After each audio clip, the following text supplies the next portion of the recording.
Season 6 is well on its way. It's almost as if Outlander never happened. What can we expect in this season? Were there any deleted scenes we should know about? What makes Sophie Skelton say co-star Richard Rankin should wear a tracker? And why are Outlander fans left heartbroken following episode 4? That's what we're going to discuss in this video. But first, Katrina Balfe confirmed major storyline with medical emergency clue. Outlander is one of those shows where the concept of filler episodes is unheard of. Every episode holds vital scenes, character developments, and unexpected twists. Season 6 has not disappointed, and now we've been warned by Katrina Balfe that there is a medical emergency coming to the Ridge very soon. One that may very well sweep Claire up in it as well. The actress opened up about the upcoming storyline in an interview with Digital Spy. Claire is still healing from her violent encounter with Lionel Brown and his accomplices, but will be forced to put her personal feelings aside when the lives of the people on the Ridge are in the balance. The fans who have indulged in the books may already know what is about to happen. Season 6 of Outlander is based on the 6th book of the series, A Breath of Snow and Ashes, and in it the Ridge is hit by a devastating illness sweeping through its inhabitants, starting with the McNeil family. But it doesn't take long to spread, leaving many to cling on to life.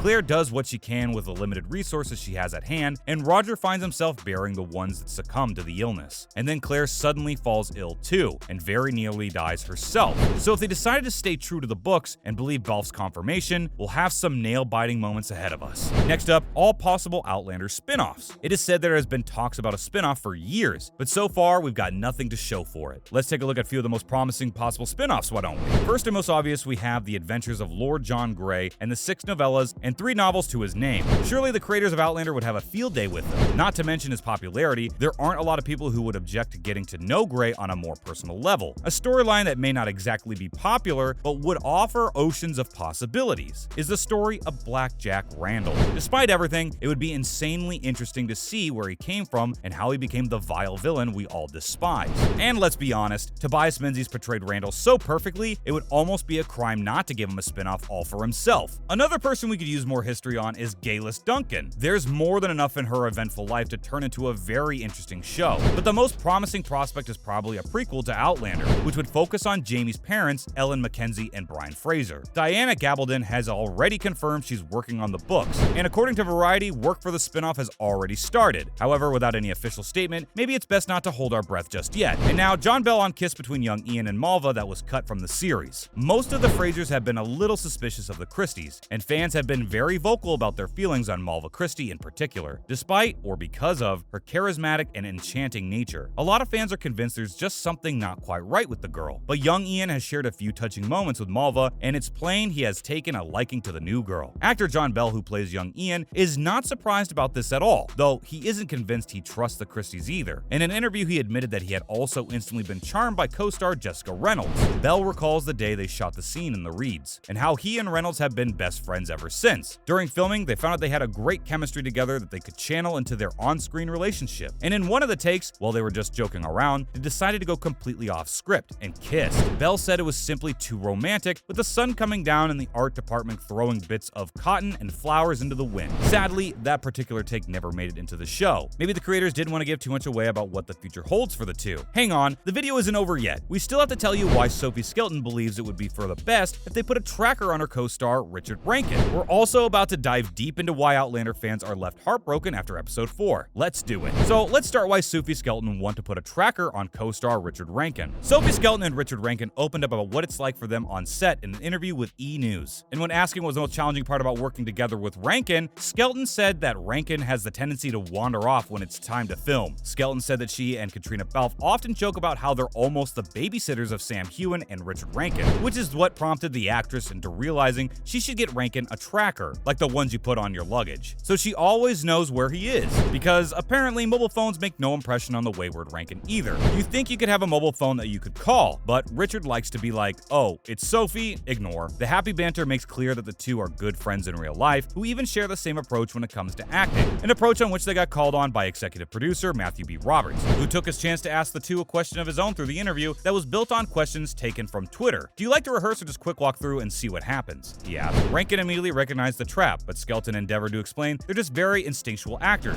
Obviously, it works. Before we get into the reaction, there's a short recap of the most important moment in episode 4, where they are to deliver guns and persuade the Cherokee to swear loyalty to the king, per Major McDonald's orders. However, they're not the only ones visiting. Ian is confronted with his ex-brother Kaharotan, which sends him on an emotional spiral. Eventually, Eventually, Ian opens up to Jamie about what happened after he was exchanged for Roger and adopted by the Mohawk. He was named Okawoha Rotosia, Wolf's brother, and fell in love with a woman named Wahoenhawe, whom he called Emily. The feelings were mutual, and after Wahoenhawe gave him a wolf amulet that meant he intended to marry him. They were in love, happy, and wanted children, but sadly, Wahoenhawe miscarries when she's pretty far along. The loss of their first daughter, Iseabail, is devastating, but they try again, and again, Wahoenhawe miscarries. This is when Wahoenhawe's mothers come to talk with Ian and explains to him how the Mohawk believe that's a man's spirit fights with a woman's spirit when they lie together, and the babies can't survive when the man's spirit is weak. Since his spirit is not Mohawk, he'll never be able to give Wahoenhawe the children that she wants, so he has to leave. And now he learns that not only did Wahoenhawe move on, she got a baby and is now together with Kahuratan. And now we finally understand why young Ian came back to the Ridge in pieces. He lost his baby and his love. Next, Outlander fans left heartbroken following episode 4. Of course, we know he must have gone through a lot. He changed a lot through his stay with the Cherokee and was obviously drowning in his grief, even though we had no idea what actually happened yet. And now we've been let in on the story. Everyone's heart has been going out for Ian. Fans quickly took to Twitter to comment on that all-important scene, with many tissues suffering the consequences. One person put it into words perfectly, writing on Twitter, "Episode 4 of Outlander quietly touches your heart. John Bell perfectly captures the pain young Ian felt at the loss of Emily and his daughter. As I wiped the tears away, I pictured Iseabail and Faith happily playing in a field somewhere." Because that was the other painful thing. A big fear of Ian was that because Iseabail died before she could be baptized, she won't find her way to heaven. But Jamie's reassurance that he'd asked Faith to find her in case you were able to keep it dry until then was sure to break anyone down in tears.